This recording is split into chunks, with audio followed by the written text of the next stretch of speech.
Good evening, metalheads and hardcore kids. Welcome to Metal to the Core, a podcast about metalcore, deathcore, hardcore, and whatever else we decide to talk about. We are your co-hosts. I'm Kevin to the Core. Here with me is Flexi Felix. That's right. On your command. Once again, we don't have user-submitted music this week either. So please, guys, if you have some unsigned band music, send it to metaltothecorepodcast@gmail.com. I would prefer files. That way I know what exactly is okay for us to shout out, talk about, play, for us to review and talk shit about. Also, I don't think there was that much big news, Felix, was there? Not really, dude. The only thing that I saw, which was a little, I shared it to you this afternoon, was I saw a YouTube of the Static X show. Right. And I mean, I don't know if you want to spend like a minute on that. I don't mind. It was interesting. It was interesting. It was interesting because he's the singer that is portraying or playing Wayne Static. Looks strange, but sounds good. Isn't that strange? Isn't that crazy? Weird. It's like uncanny. Yeah, man. So, and the thing is that the video that I sent you, Kevin, and I could put it on the Instagram too. But the video that I sent you was far enough away where you can't tell that that's not Wayne. Yeah, and that's the scary part. Yeah, because the dude, like it's uncanny. The dude had the the theatrics ready to go. You know, that head tilt that Wayne would do every time that he would play a riff. You know. And it was so cool. And the band, of course, they sounded amazing. Yeah. But it was because it's the original group from the Wisconsin Death Trip. Exactly. Roster. Yeah, man. And that's what they're doing. That's right. That's their anniversary, 20th year, I think. Yeah, so, I thought, we talked about the affair of like, that we're pretty down to. I think I am, bro. And especially after seeing this, it doesn't seem that, obviously, the loss of Wayne Static, it was terrible. Yeah. But it doesn't seem like it's that much of a hindrance that the show has to stop. To a point, I really admire that of Static X, that they're doing the best with the cards they're dealt. And the show is always, still amazing for them, so you can't take that away from them. So I think, they're doing the Slipknot thing with him. It's kind of like a zombie version of Wayne Static. Yeah. So it's the old school Static X thing of like them, props or, makeup and exactly. Shit. Yeah. So, but it's cool. It's cool. I respect that, and they're coming to our town, so I think we're gonna check them out. I mean, I totally get, like, just to voice the opposite opinion. Like, I totally get other people's perspective of it's in kind of bad taste. Or totally. But it's like, but it looks good. He sounds good. Yeah, man. And that's not like given away. Like the dude didn't just say, "Hey, I'm gonna be like Wayne Static," and here I am. Like. Right. He had such an uphill battle. Mm-hmm. I'm assuming I might be just talking shit, but to have such a perspective and such, I guess, need to make sure you portray this one person so specifically and to the point, you don't want to let your audiences down. So that's a big responsibility the guy had. And to his point, I think he's doing, to his credit, I think he was doing a great job. I liked it. Yeah, I dug it too, man. So, and the video we saw, it was Push It. It was Push It. So that was the best part. They left that song to the end.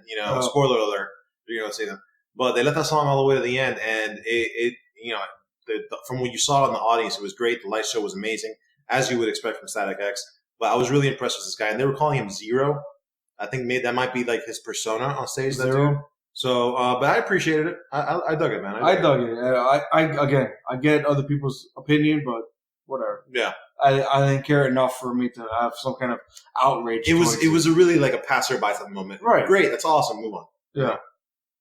So here on the podcast, we do talk singles and an album review, which this episode will be getting to will be the Callous Dale Boys or Dow Boys. I say Dow Boys. I read recently it's a pun on the Dallas Cowboys. You read recently?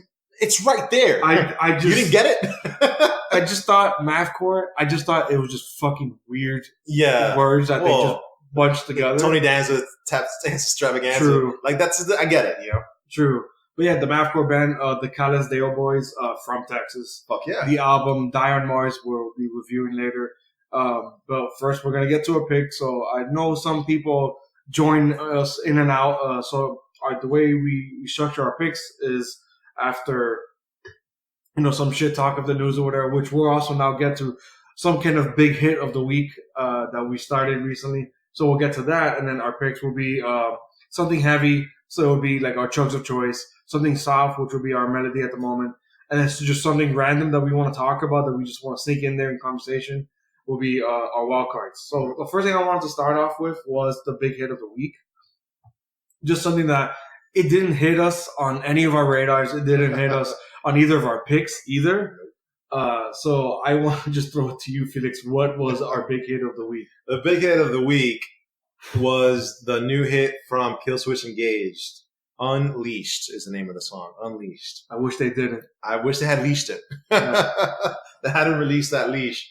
Man. And the worst part, there was like a build up to it. Like they were teasing it. People were talking about it. Our friend Mike was like telling me like, "Yo, there's buzz. There's buzz, bro." Like there was metal websites talking about it. Like you could engage. You know, it's gonna be on the lookout. It's right. Gonna be amazing. There was a countdown on their social media. So that you got to be careful with that shit, man. You overpromise and underdeliver. You never know. Always underpromise and overdeliver. You never know. A fucking countdown? Yeah. Jesus, for that? Yeah, man. So already I could hear in the sound of your voice you didn't like it as much. Fuck no, I don't like it. Yeah, I did not like it, dude. So I want to give it some pretext. I'm sorry that it's not terrible. I just think it's pretty bad, and maybe it is to the point because of the hype and the buzz. Yeah. And then, so I'm expecting when I first listened to it, I was expecting Killswitch, and then once it started, it gave me this vibe, and tell me if you remember that project.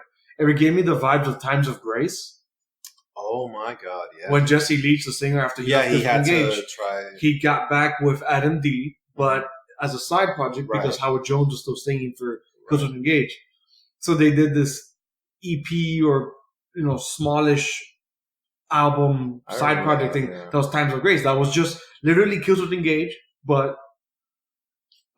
with Jesse. It was pretty much what with Jesse, but less heavy, more melody, and just simpler music. There wasn't like solos. There wasn't like anything technically and that was structured. Like Jesse's like niche. That's like his vibe, So So then listening to this, I'm just like, what is this like Rockstar energy drink version of Killswitch? Yes, bro. You hit it on the head. It's so simple. Yeah.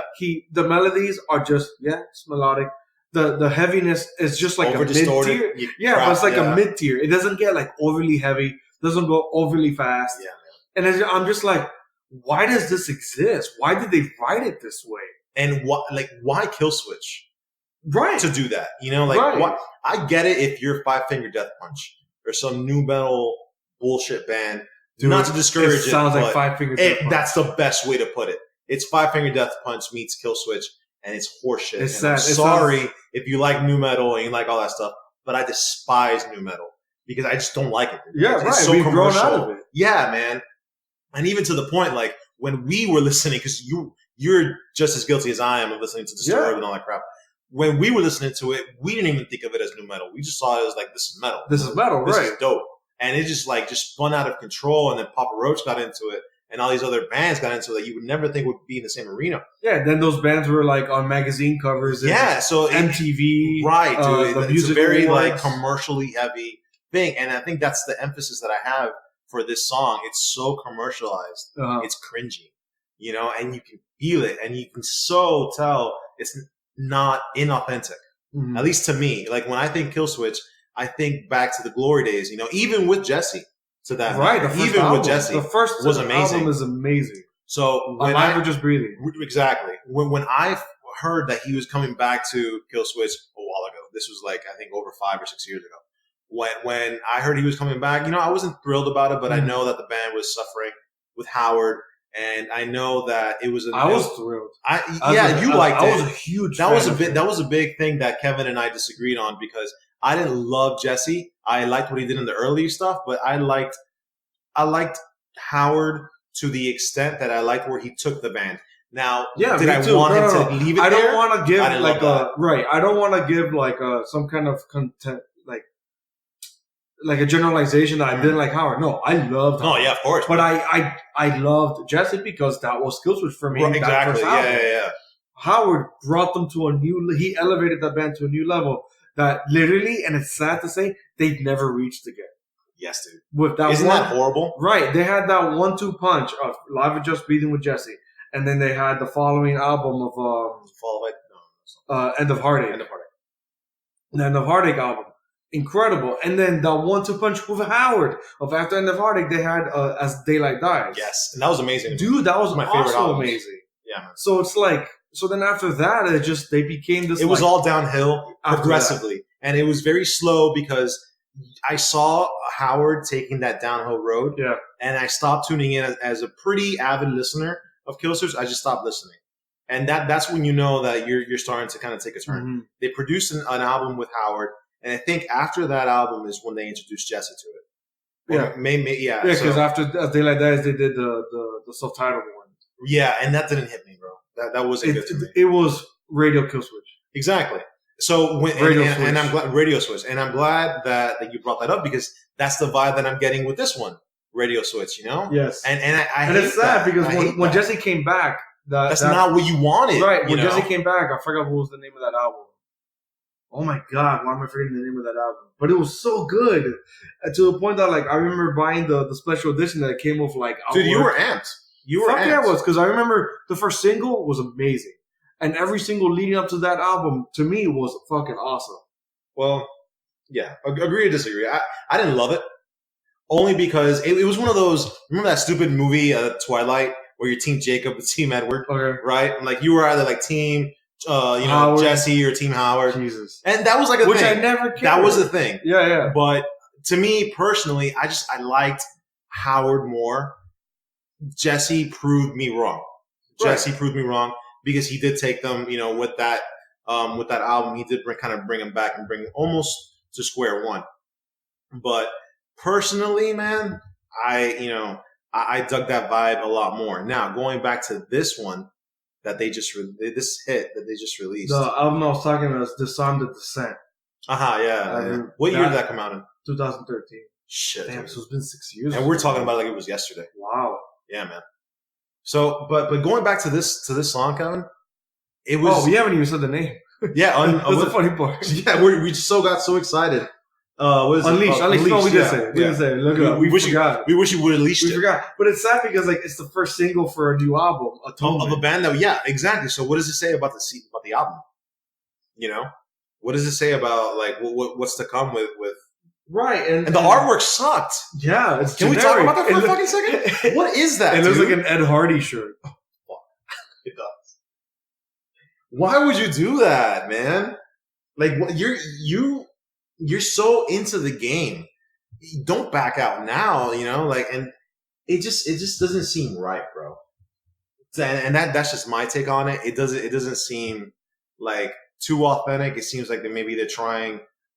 And we talked about this on the podcast a couple episodes ago. There's a lot of big name bands that are making new music, and god damn it, am I so proud of Slipknot after listening to this song. Yeah, that Slipknot didn't disappoint us as bad as. Well, that first one I didn't like. The second one, the second one. The second one, I what's it called again? The Unsainted, Unsainted, Unleashed. You pick. Yeah. I go Unsainted all day. Bro. I guess Team Unsainted. Team Unsainted, baby. That's Team Jacob in my eyes. You know what I'm saying? Give me that 6-pack. Was he a wolf? Yeah, he was a wolf in that movie. Yeah. Talk about Twilight, folks.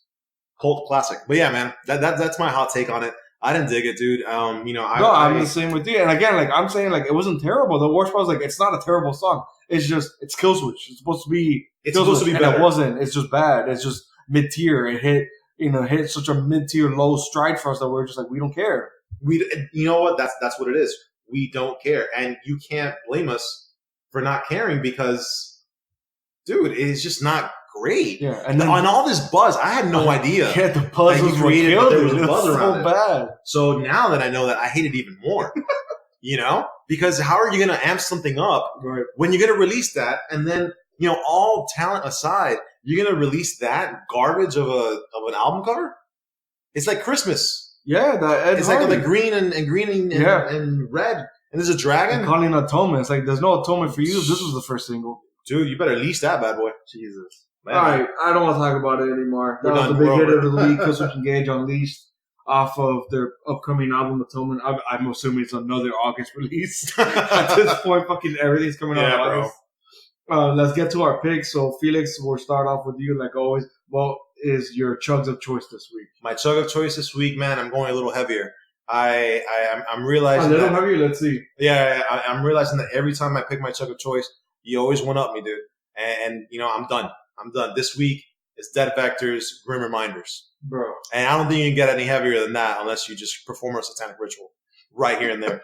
This thing is fucking hard. The funny thing is, like, it's one of those. No, whatever. I'll let you No. Tell me.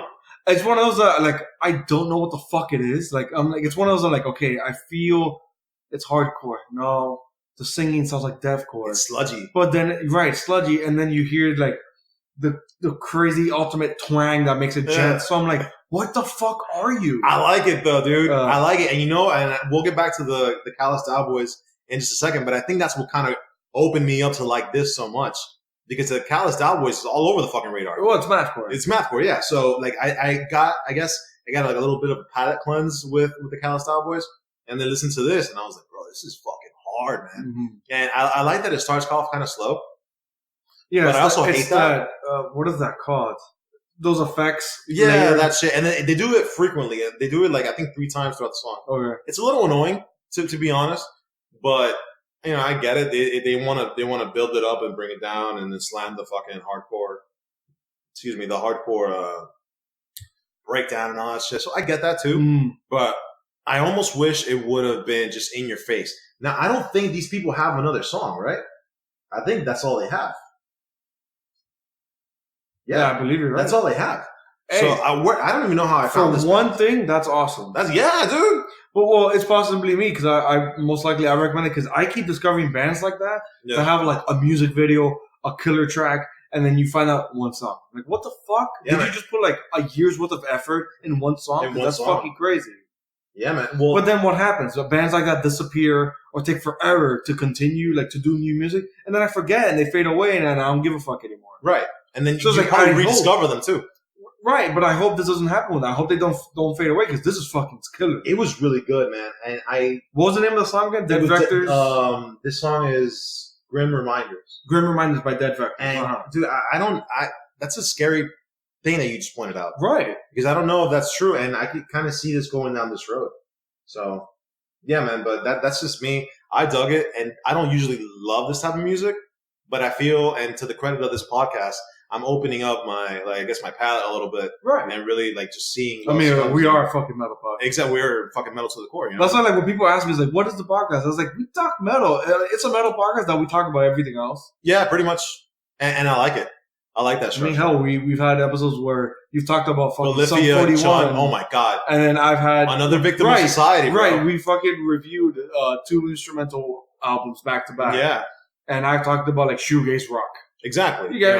We're all over the place, and that's cool. All we're missing is some Boys to Men, and we'll be trifecta, bro. Next episode. Yeah. Stay tuned for that one. for the Boys to Men episode. Boys to Men. Oh, shit. Just to say my piece about the track of Grim Reminders by Dead Vectors. I dig it. Again, it's like what the fucking gent community is calling this like subsection of this like deathcore super heavy gent. They're calling it dark gent or dark gentcore. I hate the internet. I can't stand it.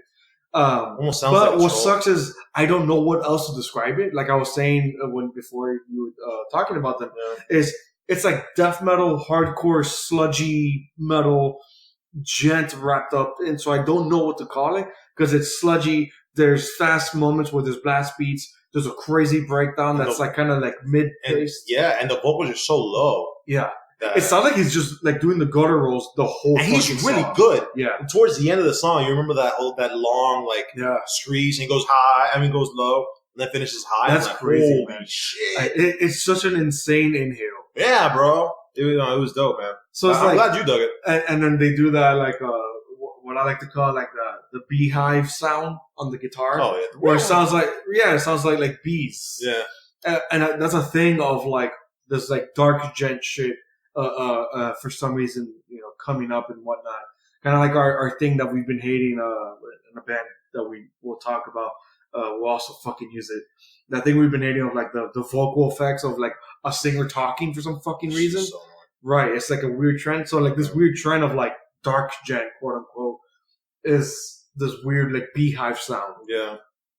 I dig it for now. It can get old. It's right. It can get old. That fact just hasn't given us an opportunity for it to get old. Right, because maybe that's what they're waiting. Maybe that's what they're. Yeah, it's just one song, but that was dope. Yeah, man. What about you? What was your pick? That's it for me, bro. That's it for me. For you. So my chugs of choice, I had to give it to kind of almost in the same vein. Our Common Collapse. The song is "Lost in the Glare." Sorry. So again, that the band was Our Common Collapse. I know it sounds like a strange name, but that's what fucking gent is. Yeah. And I even have it here in our doc that we share, Felix, that I call him like gent deathcore. So in the same vein, it's sort of like Dead Vectors, but less sludgy. Well, no, actually, it's very similar. I don't want to call it sludge because you know what it reminds me of, and help me if you remember the band. It reminds me of Vajarda. Remember the H is silent? Yes, dude. So it reminds me of Vajarda. If Vajarda was like, okay, we're going full deathcore now, and only one singer. Yeah, that's exactly what it sounds like, and it sounds like they got like a professional deathcore singer and whatnot. But I really like that intro because it reminds me of Vajarda, where it's like the melodicness of I don't know what's that called, like this like Middle Eastern vibe. And then when it just comes in, just like this, like crushing you down to the fucking center of the earth. Yeah. With that guttural, and then you hear the guitar, there's this crazy like 8 or 9 string, whatever the fuck it is. Probably 8. Yeah. But that's the thing of gent, and I get like a lot of people probably like I get like the gent haters, but I'm sorry. Then you have to check out this podcast because Felix and I are fans of the gent sound. We're gentlemen, man. Yeah, I dig it. Yeah. And the thing is that our common thing is when it's good, it's good. Regardless of whether fast, mathcore, or slow, man. like this shit is so slow, it made me shit my pants the first time. Bro, I've seen it. Yeah. I've seen it. You don't want to be on the business end of that. or the washing. Or the washing, goddammit. Oh, but yeah, I thought it was cool, man. I thought it was dope. That's why the only other way that I could describe it is gent deathcore, because it sounds like a sludgy deathcore song. The only thing that makes it more special is this insanely twangy sound that makes it gent. Yeah. Because there's nothing special about the vocals. It just sounds good. No, it's just heavy. That's all it is. Right, and then there's nothing special about the song structure because it's just basically every chord progression is just trying to get to the next genty breakdown. And then it has a little. They were ever so kind to place in those little like transition. Like quiet moments. Yeah, like quiet moments between one breakdown to the next breakdown to the next fucking breakdown. So to me, it's like a cop out because it's like, oh, look how dynamic we are. It's like, no, you're not. Like, you just stop playing. Yeah, it's not really dynamic. And live, that shit gets old. Oh, of course, because I bet. Because imagine, I don't know if this is another band that only has one. No, they have a few. Okay, good. Because I can't imagine because I didn't check out the rest of the material. Again, Our Common Collapse. Well, they have a new album coming out July 17th. Holy shit! So, and it's an album, so for sure I'm gonna check that shit out. Yeah. But that's what sucks. So what I was gonna get to my point is, if everything sounds like this, it's gonna get old quick. I'm not a betting man, but if I were to bet that it's gonna sound similar, I fucking double down that it's gonna be the same shit. Like at least what sucks is like, as a fan of Jen, as a fan of Vajarda, an old school fan of Meshuggah, Periphery, Veil of Maya, all these bands after the burial, it's like, give me something more. Experiment. Do something fast. Give me something slow. Yeah. Get more technical. Go less technical even. Throw in a fucking acoustic guitar for all I care. Figure it out. Right, because this is a cool script, but if you stick to the script, you will lose fans quickly or never gain fans in the first place. You want to? I might blow your mind with this theory really quick. And for everyone listening at home, I think that gent is a very specific subgenre. Right, it's a microgenre. It's a microgenre. And if you think of the big name bands that have done gent right, or at least right that it's just successful, for the most part, they're all very different. Oh, of course. You can't compare Veil of Maya and to After the Periphery. Or exactly. Right. They all have their very unique sound. They all have their very unique trends and tempos and all that stuff. Tesseract. Exactly. So you can't think that, but by coming into this genre and you're just going to kind of cop out and kind of do the same thing, but then insert a couple of transitions here and there, then Or you're lack going to be thereof. different. You're not going to be different. Right. Because gent was created for bands that are different. Right. And it's such a diverse micro subgenre, whatever the hell you want to call it, that in there you're going to have, you know, different name brands that are doing their own fucking thing, possibly even creating their own sub micro genre.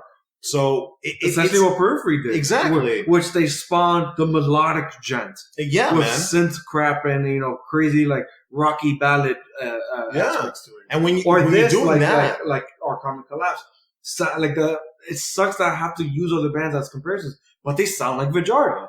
Yeah.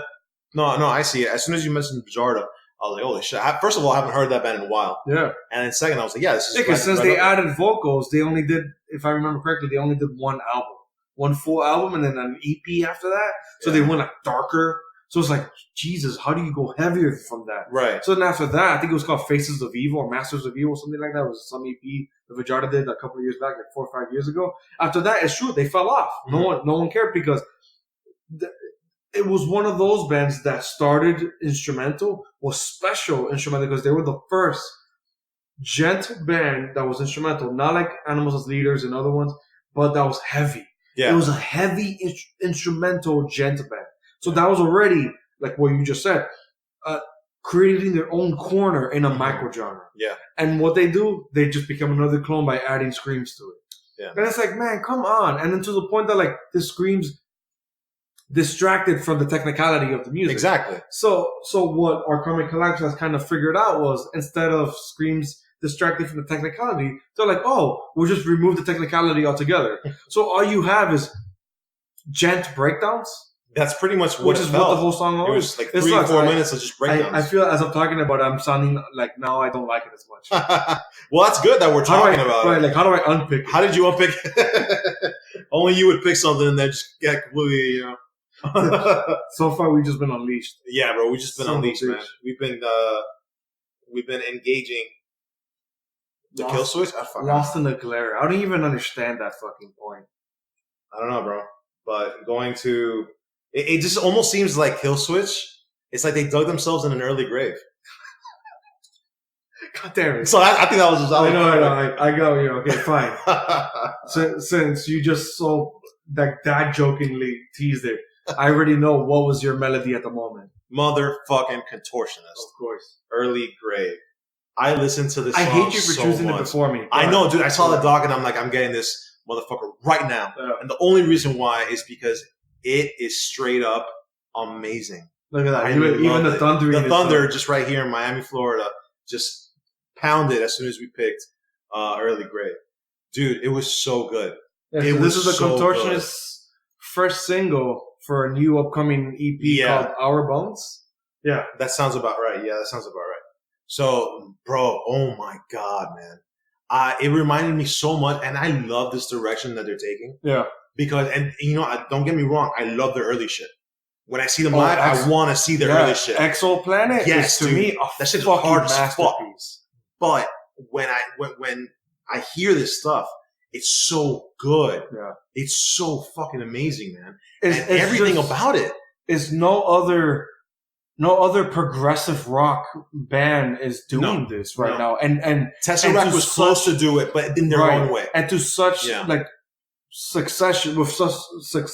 Yeah. Like, to me, it's elegance almost. Yeah. It's almost like an elegant way of just putting pieces together that flow ever so beautifully. You know, and the song has some pretty deep meaning too. Yeah. You know, so it was so addicting to hear. And that has to be the best way to put it. Only because... Yeah, you put it on repeat immediately. Dude, I put it on repeat. I shit you not.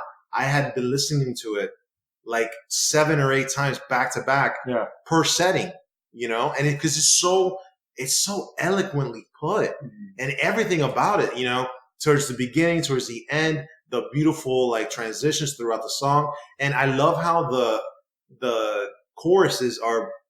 They're introduced in such a passive way. Yeah. But it hits home. Yeah, or in a way that it's not like a poppier song where like all the attention's on the chorus. Yeah, no, it just flows in. Yeah. And I'm like, oh, I see what you did there. That's nice, you know? And then there's just the overall how they cap the song back up at the end. You know, and it gets a little heavier, not too much, but it gets a little heavier I like that they do that too because it reminded me of don't forget who we are. Like we can get heavy if we really want to. Right. And that little part wasn't too heavy at all. It flowed really well with the song, and it was perfect in my opinion.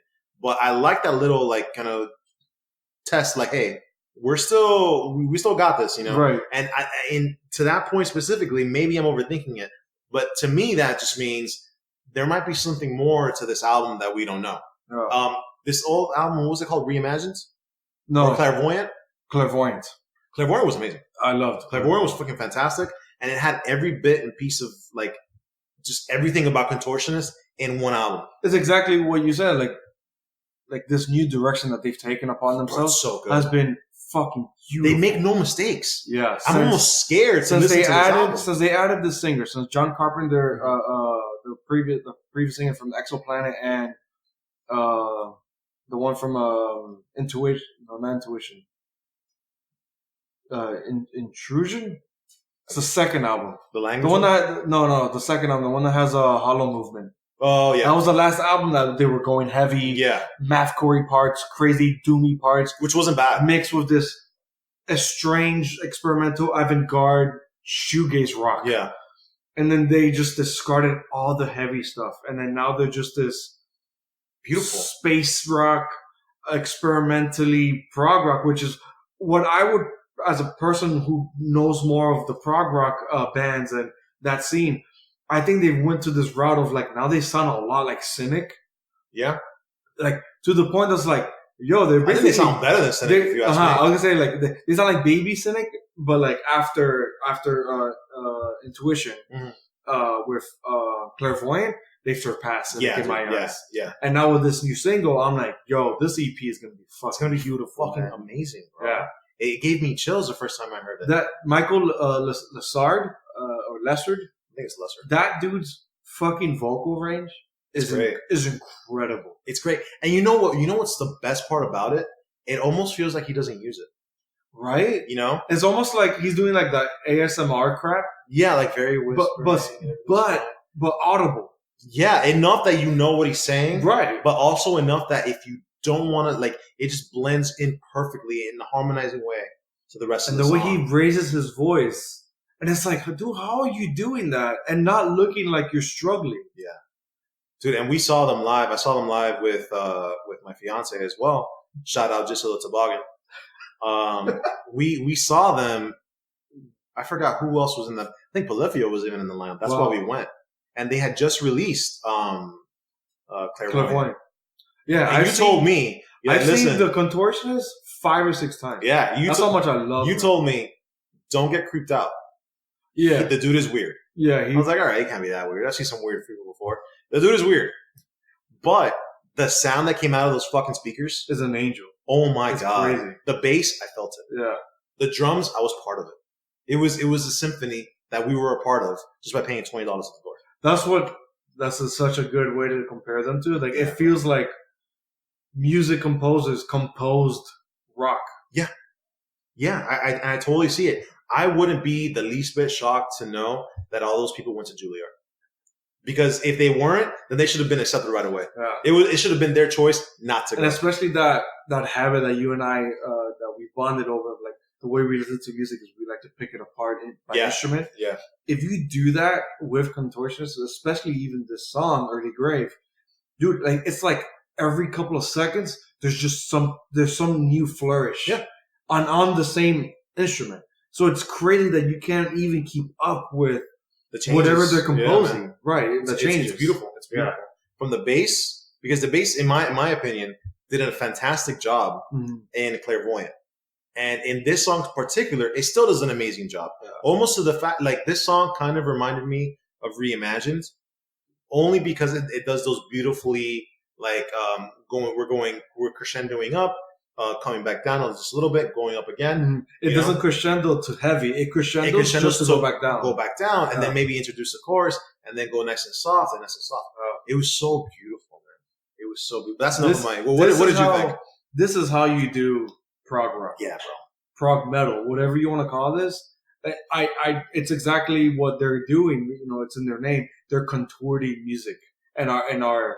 Whoa, yo, Hey, for everyone listening at home, I just got chills with what Kevin just said. That was wild, dude. Yeah, they're contorting music and they're contorting what we think of prog rock and prog metal. Bro, just stop while you're ahead. Forget Cynic, Carnival, even Tool.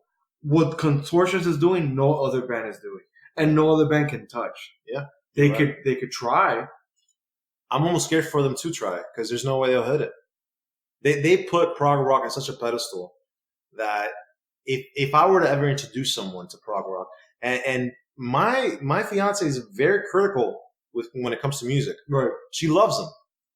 You know, to the point that I saw this, I messaged you and I messaged her right away, which is funny because I messaged you first. Yeah. But you know, that's how we've been. But it's a very, if I ever introduce prog rock to someone, I probably will start with them. Yeah. And it's funny because if you start with them and then you bring them back to their old stuff, they're two different bands. Oh yeah. You know? I'll tell you, and it's not just fact because it's a different singer. Yeah. It's not only it's just different. It's the music man. is very different. And it's good. So it gives you two ends of a very, like, just two ends to the same coin, you know? But I really admired what they did with the song. I thought it was fantastic. Yeah. I cannot wait to hear more of this band. Just not only in this song, I mean in this album or EP, but just on and on. I want to be more involved with them. I definitely want to see them live if they ever come in. But dude, they were just fantastic. I think they're on tour now. Are they? So actually, I think they were. Yeah, I think they were. It makes sense because their show, they're probably promoting the new EP, Our Bones, which I'm assuming it's a July or August release. Like we've been saying on the entire podcast, like everything comes out in those times now. But yeah, that's our thoughts on the song. Did you have anything else to add? No, man. No. What about what's your melody at the moment? So my melody at the moment, I'm kind of cheating here. It's the song by Auras, the metalcore band Auras. The song is The Demoness. The Demoness. I'm kind of cheating because it is heavy, but like we've kind of predefined on the podcast before, the melody at the moment doesn't necessarily mean it's a soft song. It could be, but it could just mean like a softer-esque, heavy song or some kind of melody within the song itself or the chorus. And in Aura's point now with this new single, The Demoness, for their upcoming album, Binary Garden or The Binary Garden, I think that's a July release as well. Yeah. Thank God, man. Bro, we're getting a bunch of shit. A lot of August, man. Yeah. Yeah. I think the song is fucking incredible. It's crazy technical metalcore that you would expect from Auras or any other technical metal band. Like, say what you will about, like, let's say, like, Eras or even early North Lane. They're in that same vein, but they don't do a whole lot of melodic clean singing. I guess they do what a lot of bands do is to have the bassist do the clean singing. Yeah. As of late, they've only been doing that since the last album. God damn it, man. Why is that name escaping me now? Is it I promise, guys, I will get better at that. Is it what? Infinite Influence? No, the name of the album. Oh, Helio Spectrum? Yes. No? 2016? Yeah. Yeah, Since Helios, yeah. Since Helios. I think that's what it was called. Whatever. Since then, they've been getting this, like, the only way for me to describe their newer brand of technical metalcore is just like, this like sonic vibe that they have where it's this crazy technical, all this doodling, but it's always like forward momentum. It's always going somewhere. There's always like a goal, and it's not always a breakdown because sometimes it goes through the breakdown, sometimes it goes through the chorus. And now they've incorporated, I guess, the basses or whoever, because the screamer, the singer, doesn't actually do the melodic singing, if I'm correct.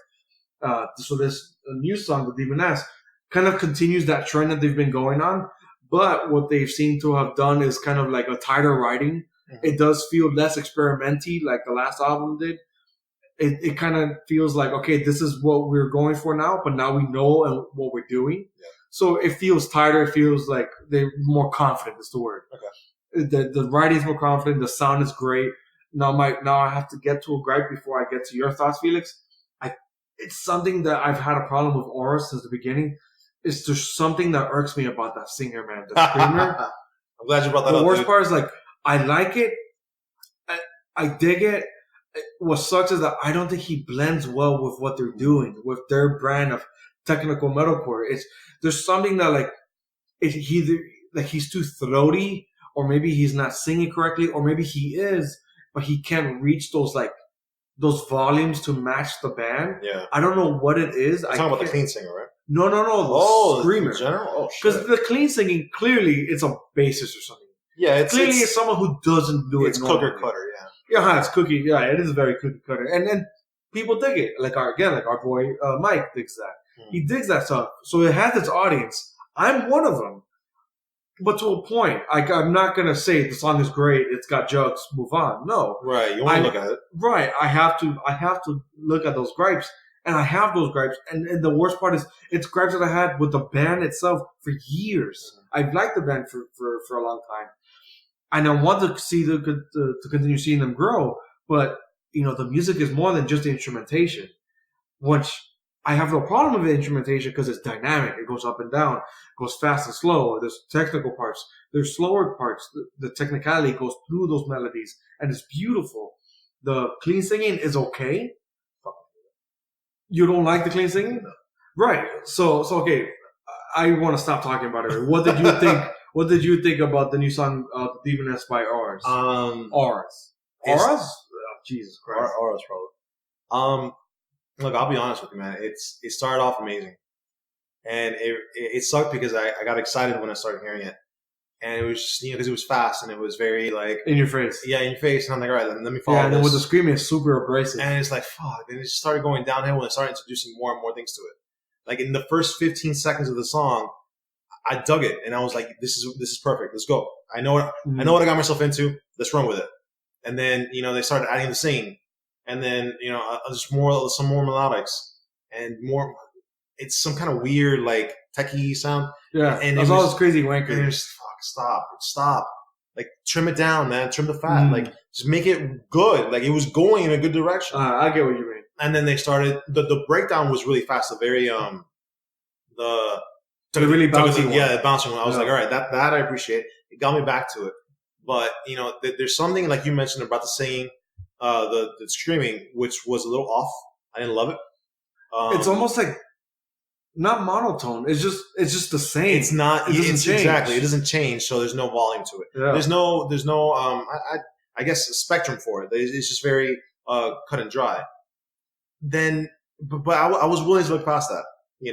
And what I forgot about this band, which I had heard some of their stuff before, I forgot that they do the bullshit clean vocals. Yeah.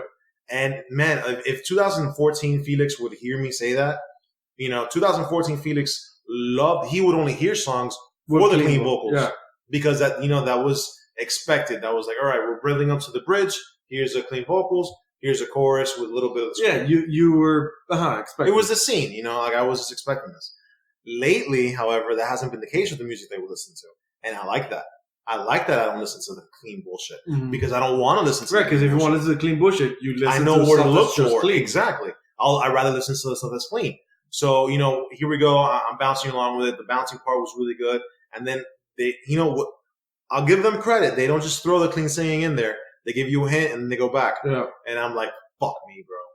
Fuck, this sucks. Yeah. And then like, oh, man, and then back to screaming. And then here comes the chorus. And I'm like, God damn it, bro. It's the same shit that a bunch of bands do with the same type of, singing. That's, you can tell he's not a singer, but someone's got to do it. Right. And then he goes so high, so over the top that doesn't match with the song. Right. And but it's so jarring. Expected. Yeah, it's expected as part of the song. So go high. God forbid you just sing normally, right? Like, no, it has to be super high. That's my biggest beef with Era. I love the band. I can't stand that fucking guy. Only because you don't have to scream that high, dude. I get it. You can go high. Wait, how about you just sing? In Era, the clean singing. The clean singing, yeah. Everything else. The basis. Yeah, which is also the basis. Go fucking figure. That's kind of interesting. Now I kind of want to know, what do you think of, because that dude has a solo project. Oh, he does? Just his clean singing, and the music is just the melodic guitar parts, basically. So it's basically Era and then remove the good parts. The heavy parts. I probably won't like it, just given by what you've told me. I probably think chances are I won't like it. But that's my biggest gripe, bro. Mm-hmm. And I saw it a lot, and I think the reason why I hate it so much is because when the scene was going on, the Warped Tour scene, and the post-hardcore and the metalcore type of stuff, there was a structure that you follow. Azeledana even had it. Right. Or they still started, has it. They started I think they probably started it. And it just gets so old for me that it kills it. It just kills it for me. It's a script that has lasted and overstayed its welcome. Because it works. Right. But it's just, like you said, it overstays its welcome. And I'm tired of it. Yeah. And I'm sure I hate speaking for people, but I'm sure I speak for hundreds of thousands of people out there that listen to this. They don't want to listen to that. Mm-hmm. Like they like everything else about the band. I can stand the monotone type of vocals if you just want to blast it through, which, by the way, I think it was overdone. Like, you don't have to speak through everything, every single part of the song. Take a break. Right. It's like, if you're a technical band, why aren't you letting the band be technical? Yeah. Shut the fuck up for 5 seconds. Right. Let me listen to guitar. But, okay, so I guess that's kind of good. So when the album comes out, we're not going to review it. I mean, but I'll throw it out there and just say something, because I'll probably give it a listen. But let's see how it plays out. Yeah. Let's see how it plays out. Let's wing it, my man. Yeah. So that was my melody moment. So Felix, tell me, what was your wild card? My wild card is Betraying the Martyrs, man. That was a wild card, I'll tell you that. I did not see this band coming out with more music, and to be completely fair, I stopped following them after their first single, Man-Made Disaster. That was the very first song I think they ever released. And I actually forgot about that. Yeah. Because it left a really good impression on me. I followed the band, I believe, the French. I followed the band, and I really liked them. I think we saw them live at some Warped Tour or something along those lines. But I really dug them, man. I thought they were a pretty solid band, and I lost interest in them because they were, I hate to say this, they were too heavy for me at the time. Because it was during that post-hardcore era where I listened to the Word Alive. Yeah, because they were super heavy for that being post-hardcore. They were like post-metalcore because they were heavy. They were, yeah, exactly. But then their melodies were like really melodic. Yeah, because the dude, it was a keyboardist and clean singer. He was kind of taking the band. Like the everything else was just a part of the backdrop or whatever. But he was the face of the band or whatever, the forefront. And a lot of the intros to the songs and, melodic choruses, it would just come from his keyboard, which was cool because that wasn't the thing at the time, right? And I'll be honest, I had stopped listening to them after a while just because nothing that they were doing really caught my attention. Now, going back to, I believe it was like 3 or 4 days ago, I see a notification on YouTube. I didn't even see the doc. I saw a notification on YouTube first. And I'm like, holy shit, they're making music again? Yeah, they had a previous single before. Yeah, exactly. So I'm like, all right, let me check it out. Like, I haven't done them justice for a while. And I check it out. The music video is a little strange, but, whatever. French. Yeah, they're French. The dude's wearing, like, white contacts and all that, trying to be creepy. Yeah, the first single was Eternal Machine. Right, yeah. I heard that one, too. Which isn't terrible. The upcoming album, Rupture, coming out in September, so something different. Yeah, something a little different. Damn, I didn't even know they were still in Samaria. They are? Yeah, they're still in Samaria. I didn't see that coming. I thought they were in something independent. No, since the first album they've been in Samaria. Okay. Yeah. Cool, good for them, man. But here's my thing. I dug it. It kind of reminded me of Muir a little bit. The vocals. Okay. The screaming. The screaming. Yeah, the screaming. The clean vocals were fine. It actually goes back to what we were just talking about earlier about the clean vocals, not being wanted. However, when you have a band that we know that has that, you kind of see it coming, especially when it is so highly influenced. Like, I get it. But it's not overbearing to me. And this guy, in my opinion, could outsing all those that we were just talking about. And he doesn't do it. Yeah, he's got chops. Yeah, and he doesn't do it. Like, he kind of just goes with the rest of the song, and it flows pretty well. But I dug it. It's a wild card for me because I haven't heard the band in a while. It's definitely not something that you thought I would listen to, because it's been years since I ever bring them up. So I figured I even put on the Dr. Lee shirt for singles that have come out just because it came out. Yeah, exactly. So I thought I'd keep you on your toes. This is a wild card after all, so. But I think I would recommend. Oh, the song is called Parasite. Parasite. I don't want confusion. Yeah, the song is called Parasite. So it definitely it definitely has a good kick to it. It's a little catchy. It has its moments, and if you don't love this band, I recommend making it past the 2 minutes and 25-second mark of this song. Reason why is because it turns very melodic. But the melodic is a crescendo distorting melody type of thing, which doesn't match the rest of the song, but goes really well. Okay. So I know it sounds a little weird, but if you like this type of music, just give it a chance. I think you'll like it, Kevin, and I think a lot of our listeners will like it too. But what's really cool is that they do that, and then they go away. Like, it just goes back to the rest of the song. I remembered, however, they do that in that song that I first ever heard of them, Man-Made Disaster. They start off really different, and it's do something amazingly technical and super hard, and they go back to the different.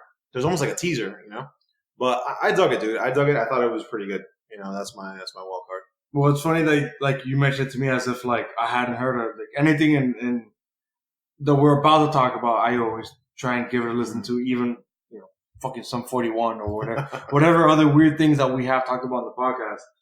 And it's funny how like the way you criticize Auras for being basically a part of the script of that Warped Tour metalcore is the reason why I absolutely hate this song. Yeah. No, I get that. And then that's why I brought up the previous song, Eternal Machine.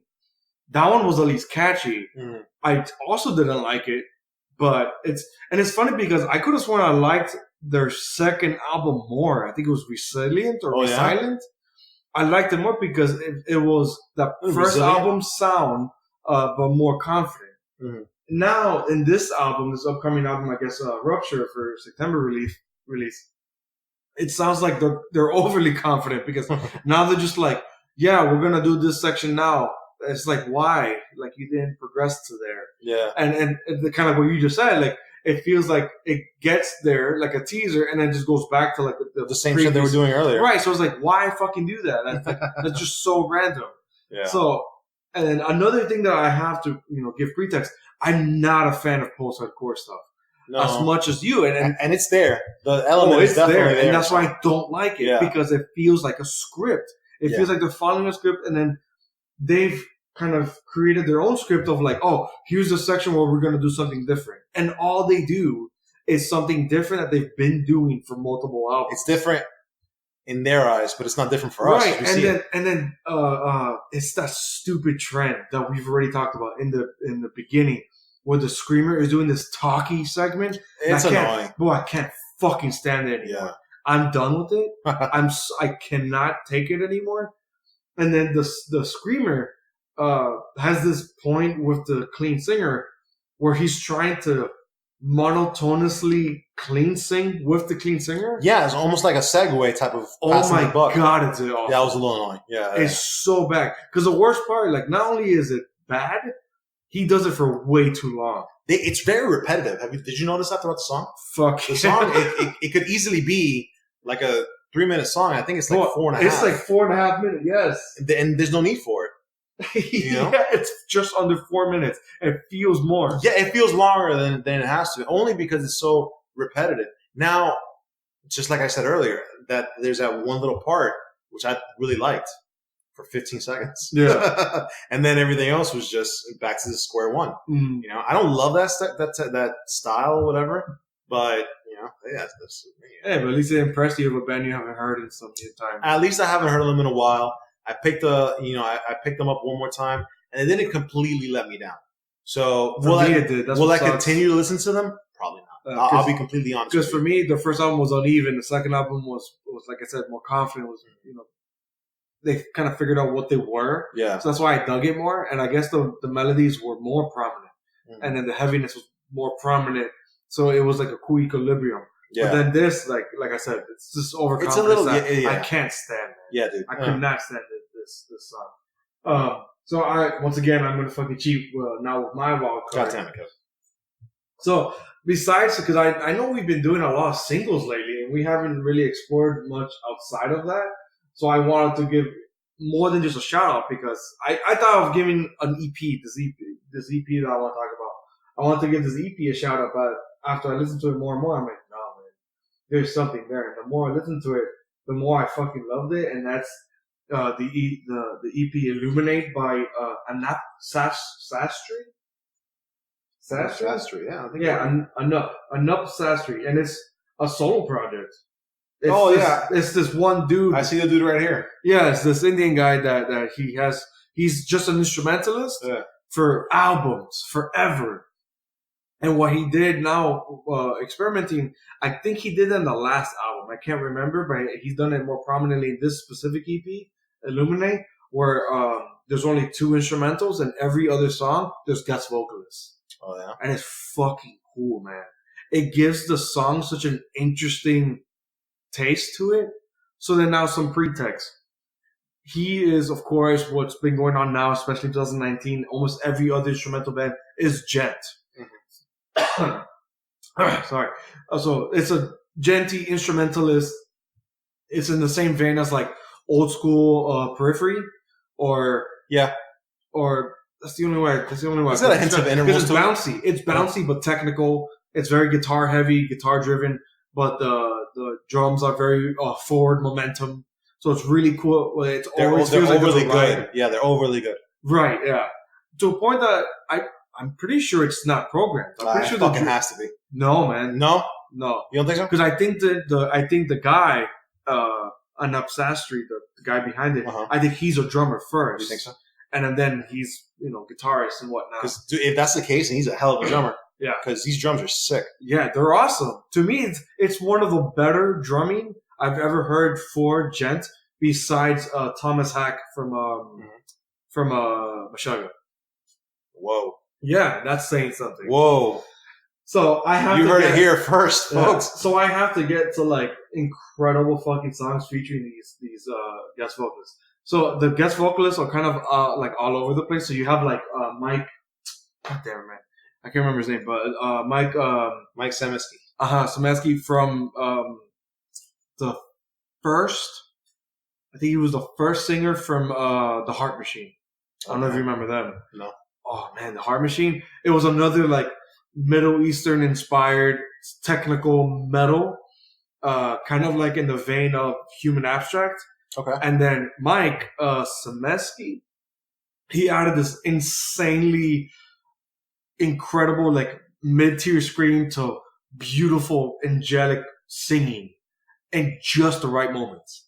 So then what he has done in the Napsastry, I believe the Mike song Illuminate. It's the title track, Illuminate. It is that song. Good song. I think is right. I think it's the longest one, and to me, every time it plays, I want to play it back. Yeah. Of how good it sounds. Yeah, it's about 6 minutes. It's the music itself doesn't really differentiate much outside of this cool Middle Eastern vibe of like what Felix alluded to, incredible drumming, forward momentum, like I said, technical, not overly technical for the segments that it's cool how an instrumentalist, it could invite a singer and it sounds organic. It sounds natural. Sounds like a band that's been practicing for months. Right. To me, it's fucking insanity. This sounds better than a lot of the songs we've ever reviewed here. Hell yeah. Illuminate. Even today. Illuminate. Yeah. Which is sad. Even today, yeah, man. Which is sad. But the ones I really want to get to, and it's a reoccurring guest vocalist. I think he's on like 2 or 3. Is Andy Sizik. Oh yeah, he's on 2. Story of Us and Beneath the Mask. Dude, Beneath the Mask is my favorite song on that album. And it's fucking incredible. Even on I think it's Where I Belong is the ballad. Well, I'm sorry. Look, I'm 30 seconds into this song, Beneath the Mask. That's my new favorite song for like a week. That's the new favorite song of the week. Favorite, man. It's so bouncy. It's so genty. It's this crazy, twangy, technical, but then just the melodies of Andy Sizik. And then Andy Sizik screams. Well, his scream is what hooked me. Yeah. That scream is on like that live vibe. Oh, man. I'm a sucker for that shit. I have to explain why I'm freaking out over the singer.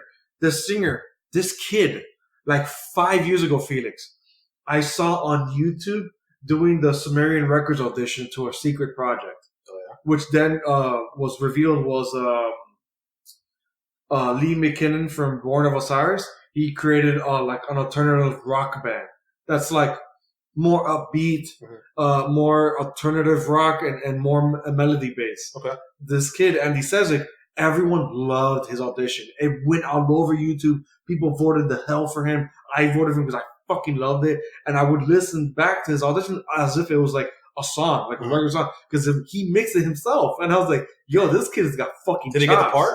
No, he didn't even get the part. And the singer they got is still good. It's good for what they were doing. What Andy says, like his style is more post-hardcore, more in the vein of like Dance Gavin Dance. Okay. So now, what has he done? He does a lot of covers as like a solo artist. He was also discovered by another band, Macari. Okay. Macari, beautiful fucking band. It's basically Dance Gavin Dance if you remove the post-hardcoreness. So it's just the melodic, alternative rock, melodic parts. Still some techie parts, but it's slower. Yeah. So then, again, Andy Sezik is only known, at least from my opinion, only known for the clean singing, only known for these, again, like Tillian-esque type of melodic parts. So really high pitch, high octane. So then, you can't tell from this song, right? It's crazy that's fucking him on Beneath the Mask.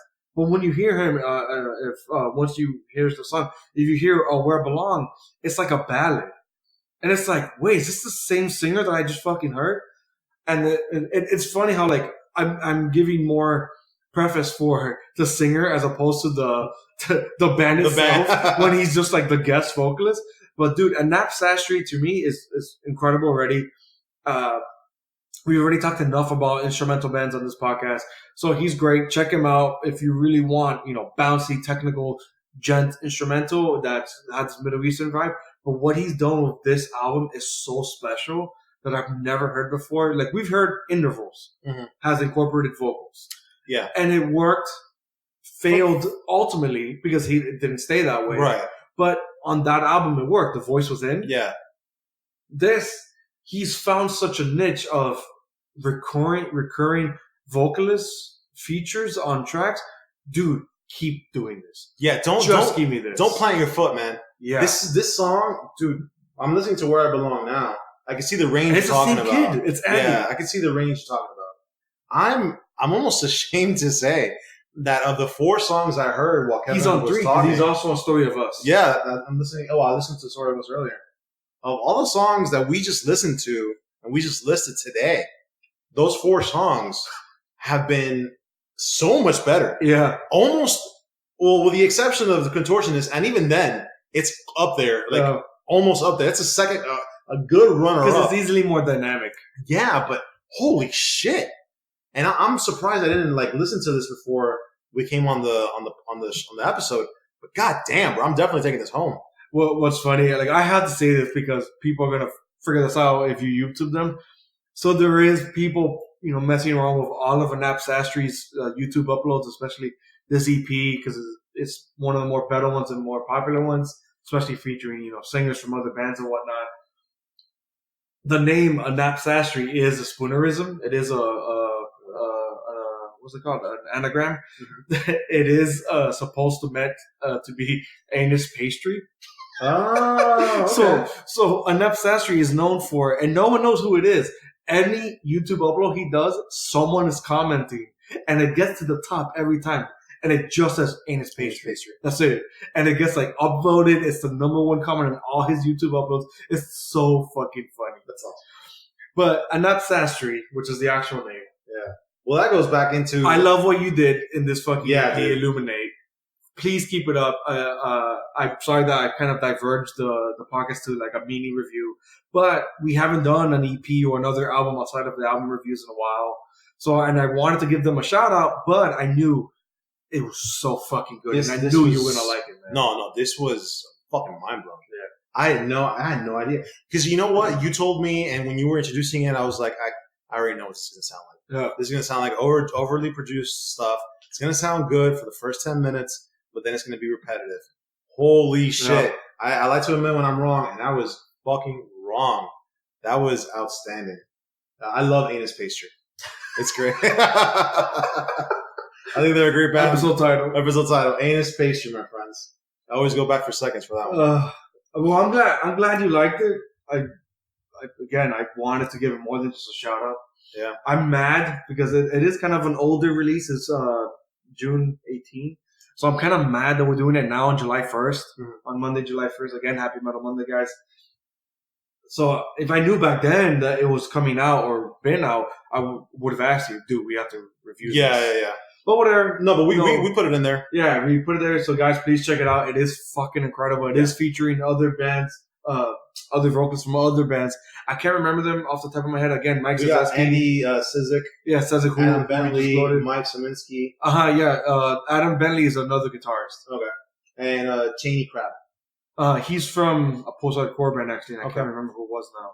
Well, dude, whatever they're doing, keep doing it. Fucking keep it up, man. That was so good. Actually, really one of the singers is from Amity Affliction, I think. Ah, you should like that band. Yeah. Oh.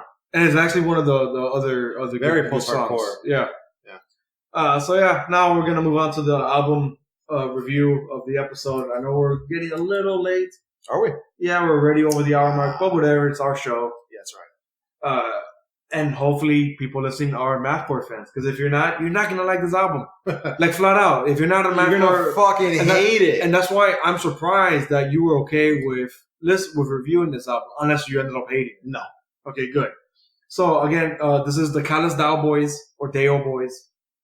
The album is Die on Mars. Every one of them other, from any metal review website or other shows and whatnot, have given it high praise, and I think it's wholeheartedly, deservedly so, because I think it's fucking phenomenal.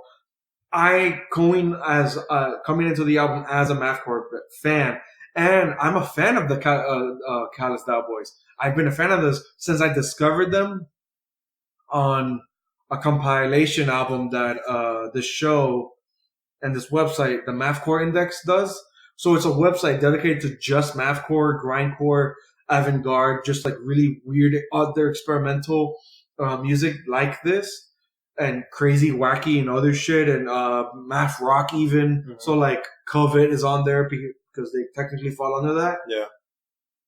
What was bad is a lot of mathcore, grindcore, and all this other crazy stuff tends to be really bad, like poorly produced, poorly sound, horribly recorded. So going into Die on Mars, again, being a fan of the band already and the genre, I already knew, I'm like, okay, I already know what I'm going to get myself into. But since the podcast has been around, they've come out with like 3 singles, an absolute barn burner, dinosaur, was it Fake Dinosaur Bones? And, what was the third one? I can't remember the third, single, but all have been straight fucking bangers. Some more than others, but Die on Mars, I wholeheartedly have, to give him props as possibly the best mathcore album of the year. Shit, because it's incredible sounding, incredibly put together. Yeah. The song structures are all. It's essentially what you want mathcore to be, but also you want mathcore to sound, because you. I didn't want to show this to you, and it'd sound like shit. Yeah, it sound poorly recorded, like it was recorded in someone's basement. It's essentially what I didn't want to make the comparisons on the podcast, but someone has said this time and time again on previous metal shows and websites. It's basically Dillinger Escape Plan in HD, and that's what it is. Like I can't give it any other props. Yeah.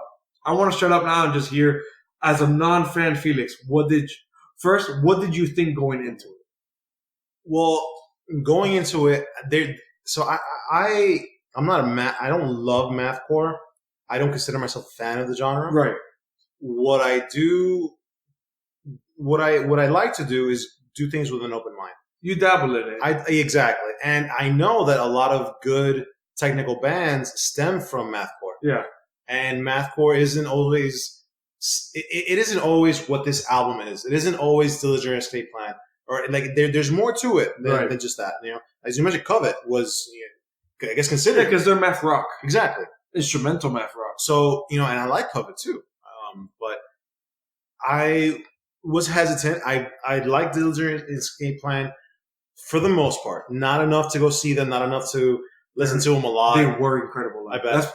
Dude, and you've known me for almost the majority of my concert going years of experience. They are wholeheartedly my number one favorite band live. Shit. And I've seen them twice. I've seen them only twice in my span of concert going. And they are incredible. Well, were. Yeah, exactly. But so I knew that it was going to be strange. And I know from what I've heard that it's supposed to sound weird. It's supposed to sound badly produced. No, it's kind of like grunge. You know, I hate to like compare the two, but it's kind of the early same. Grunge, yeah. Early grunge, you know, early Nirvana didn't sound great. It just sounded distorted and having a good time. So I knew that that's what was to be expected. Is that what I got? Dude, I don't know. I don't know what I got, but it was good. It was an experience. It was an experience. And you know what's great? I loved and hated this album. It's the best way to say it. I loved and hated it. Sounds like a relationship. Yeah, it's like those, every relationship has their ups and downs. You know, we started off on such a good foot with the flip flops at a funeral, like, and that was cool, you know, because it was strange, but it didn't introduce you to what the band was gonna do. No, it was just like, all right, this is heavy. Guy screams. They're all kind of all over the place. Oh, early, Every Time I Die, Delirious Tape Time for sure. Kind of North Lane there. That is something that. Something because they are from Texas. You know, yeah. Dallas Cowboys, Dale Boys. Boys. They are from Texas, so they do have this like Southern flavor. Yeah, and I like that. And it's cool. I think it makes them stick out more. Yeah. It also makes them stick out more besides the odd song structures, but that's from the genre of mathcore, because they have violin. But the violin is not right. You didn't even know that. No, fuck no. The violin is not played for melodies. The violin is played to add another layer of crazy chugging. I had no idea. To add another chaotic vibe to it. That sounds like a goddamn experience. That sounds awesome. I'm surprised you didn't see any of the music videos. I usually like to watch music videos. It's a chick? Yeah. I usually watch music videos before just because I like to like see the band kind of rock out. But for some reason I just figured out, let me just listen to it. But that's cool. That's a cool blind listen. Man. Yeah. It was completely blind. I have never heard of them before. That's how I heard them at first. Again, from this music random mathcore compilation. So they just came out. What the fuck is this? Sounds good. Sounds horribly recorded, but it sounds good. And it was California Boys. And ever since, I've been following their career. Not long, like 4 years, 5 years maybe. So it's only been like a demo, an EP, maybe a glimpse of one, maybe one LP. I can't remember if they had a full length until this. And I believe now they are signed. Oh, they are? Yeah, I think this was their first album signed, I think. Okay. Yeah, man. Well, let me just tell you. Yeah, I just want to get more of what you thought. Going back to the first song, I was so confused, bro. and here's the thing. Like, I know that that's what's supposed to happen. I know I'm supposed to listen to mathcore and be very confused. But I loved it I love the very first song. And then, and it's just a tool. Here's the thing. When you ask yourself, how many emotions can one person go through in 2 minutes and 15 seconds? Right. You would think maybe at max 2. I went through 78 this is good. This is strange. This is amazing. Why is he singing? Is there something in the background? Why is it so well produced? Why is it so horribly produced? And so many questions. It was like question after question after question. And before I got out of a question, there was another thing that I wanted to question. And it stopped. And then it kept going. And it stopped again. And then now it's faster. Now it's slower. What the fuck? And it was just constant like that, like that, like that. And then the song ends. And then it goes into another song. And it's just nonstop. Baka, baka, baka, and I'm like, holy shit. This is good. But it sucks. But it's amazing. But it's really hard to follow. And now it's acoustic?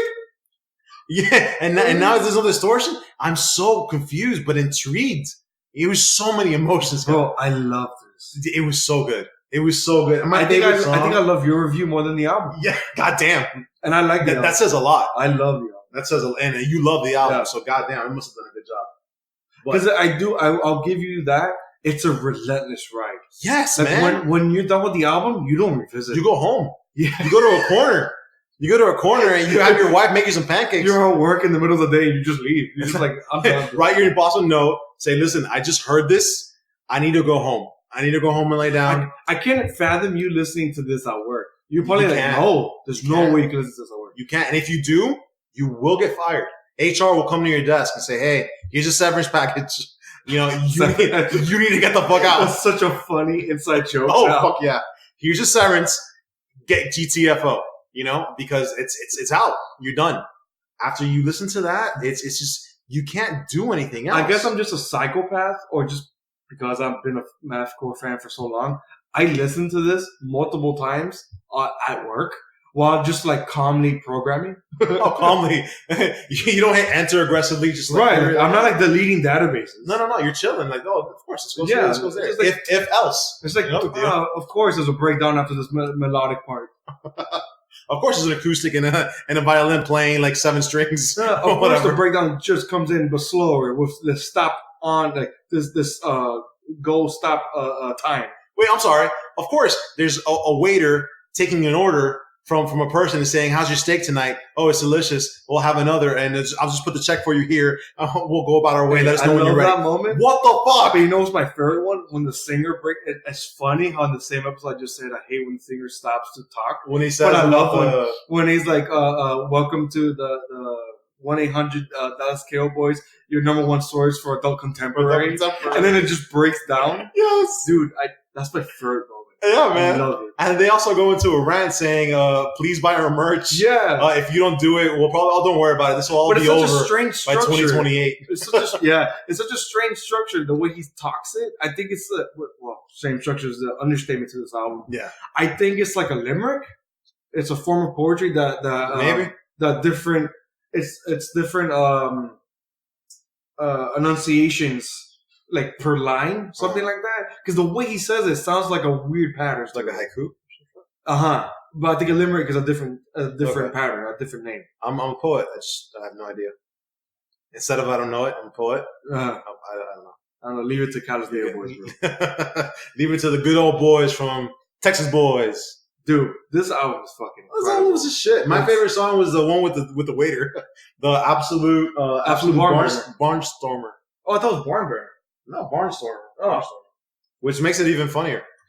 And it's funny because like I was just about to say like one of my favorites, because I want to go not with the singles, because the singles I overplayed. So I overplayed right. Fake Dinosaur Bones. I overplayed, which is good too. Blackberry DeLorean was another one. I love that one. Yeah.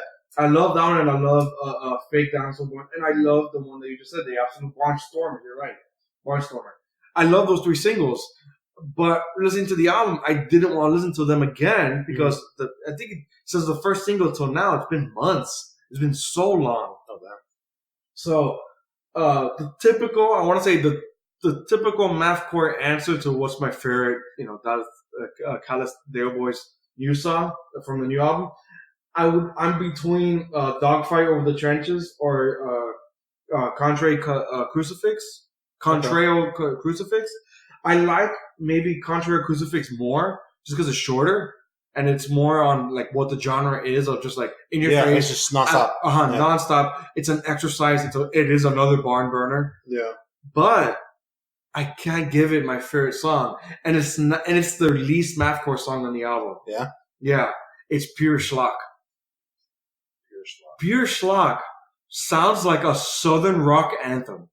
And you're like, what the fuck? Every time I've heard it, I thought it was another band. But that's all the emotions that I was going through, Kevin. It's just, it didn't stop. Yeah. So like it's like Fall Out Boy almost. So like something throughout the album, Die on Mars, like we said, it's mathcore, but they infuse this like southern rock vibe because that's where they've come from. And it's just this utter chaos. That's not like Norma Jean chaos. It's literally the music is written and played chaotically, like how you just described those emotions, where you don't know what the next second is going to bring. Yeah. And it's fascinating. It's terrifying. It's thrilling. It's also really scary. Yeah, man. But so back to my favorite song, Pure Schlock, where it's this like southern rock anthem, but then it just propels you. It's like it feels like a bottle rocket on a summer Texan day with barbecue and by the pool. We got ribs, some beers. Right. So it feels like southern rock is playing. You got Leonard Skinner or something playing or whatever. And then all of a sudden you shoot this rocket, you run away. it goes up into the sky and it comes back down, lands on the grill, explodes on the grill. Falls in the pool. Mom gets mad at dad. My mom gets mad at dad. They get divorced in front of you, or whatever. It's this crazy fucking song that I have to give it to pure schlock because it's just so weird. I like it, and your description of it was top notch. Yeah. And 4th of July is coming up, Kevin. That's so why. This will be played during any 4th of July party. Play New car. Play in the new Jeep. Shout out to the blast Jeep. At the pool. Blast that shit in the pool. You might get kicked out, but hey, it'll be worth it. But I like that. I like this one too. I like the plea. I really like Dogfight. Like now, as we're talking about the album, we're listening to the albums because we're professionals at this. Fuck yeah, professionals. It just helps, man. It really helps for us to like remember shit. And I wish we could play it while we were talking, but copyrights, bitch. Oh yeah, fuck that. I'm not dealing with that. We're small. We just by the way, we are just under 300 listens and downloads. God damn, that's awesome. We are at 297. That's awesome. Thanks Unless we just got like some 3 extra ones of what we're recording. We might, man. When they hear your voice is unstoppable. But I can't wait to get up there. You and I both, man. I don't think there's much else to say about the album other than it's just fucking crazy. Guys, check it out. Even Felix gave, he's not even a fan of the genre. No. He liked it. I might be a fan of the genre now. They might be a good Kickstarter. But it's really hard to find. I mean, I could help you with that, but it's really hard to find one worth listening to. Not only worth listening to, but shit that's just not overbearing, and also that's well recorded. Right. It's hard to find. I might after this. I might give Dillinger Escape Plan another shot, dude. Because I think I'm missing out, and I've tried to get into that band so many times. Especially, I want to say, especially for you, their last 2 or 3 albums. Yeah. Because it's so bass heavy. Oh yeah, I'll check it out. Well, it took me years to get into Let Live. For some weird reason, now out of all this time, I'm really. And every time I die, I've been a fan for a while, and it's because of this Texas style. They're not from Texas; they're from Buffalo, New York. Yeah, from Buffalo. But they play like the they're southern vibe, and I like that a lot. But yeah, I guess that was our album review. So speaking of listens, hopefully you guys give us a listen, share it, please share all the metal. Share, like, subscribe. We were Metal to the Core podcast. Like, subscribe, rate, review, share all the medals we are on YouTube, Spotify, Stitcher, Apple, Google. I don't know if there's any other platform that I don't know about. We're on Instagram too. We are on Instagram. Send us your shit. We are Metal to the Core podcast, all one word. Yeah. So follow us there. Again, please send us your music or whatever else you want us to even talk about. Like Anap Sastry, we missed. We just didn't know. We're only 2 guys, with full jobs, full-time jobs and full beards. Well, more so me. Some more than others. More me. But give us a listen and share us again. And yeah, man. Keep it follow me at Kevin to the Core. That's right. I got other shit. I got other podcasts going. And follow me on Instagram and Twitter. Kevin to the Core. Felix, you want to stay hidden? Fuck it. Yeah, I'm incognito for now. Ooh. For now. Whatever. You're basically the creator and almost basically in charge of the Instagram anyways. Yeah, exactly. So just fucking hit the Instagram. Yeah. We'll be good. All right, guys. Well, we're out of here. Stay metal. Oh, next week, maybe, did we already say? We'll hit you up next week, probably on Tuesday. But we'll let you know. And we might review He Is Legend. What? Now I'm excited. Fuck it's yeah, I great. love He Is Legend. Okay. Let's do it. That or something else. Again, we don't know what else comes out until the Friday of, which is fucking going. Right. But, we are just 2, schmoes. 2 schmoes, Pure man. schlock. Pure schlock. Later.